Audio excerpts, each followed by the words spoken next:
O'zbekistonda pijamani reklama qilib chiqish uyat ekan. Kim biza bu narsa bilan sport qilish uchun.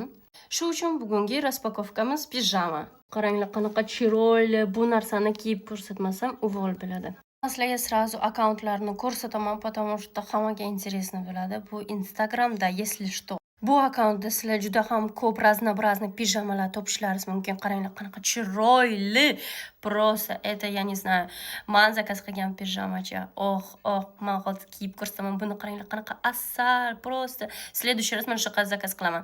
Bular ham shunaqa mилый turadi, juda ham chiroyli. Давайте buni ochib raspakovka qilamiz. Menga juda ham интересно.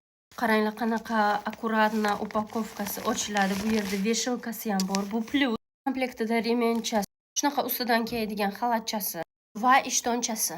Hammasini materiali prям atlas. Menga eng yoqqan narsasi bu ostanchasi. Давайте tezroq kiyib ko'ramiz. Просто vau! Bu narsani men erimni oldilariga borgan paytim zakaz qilishim kerak edi. No, ozgina ошибочка bo'ldi. No, nичего страшного. Shunaqa chiroyli qo'lsharalarini qaranglar.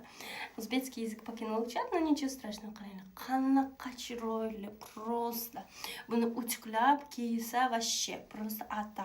Bu nerealni chiroyli narsa. Xotinlar, qizlar, ayollar meni juda ham yaxshi tushunadilar emotsiyalarimni.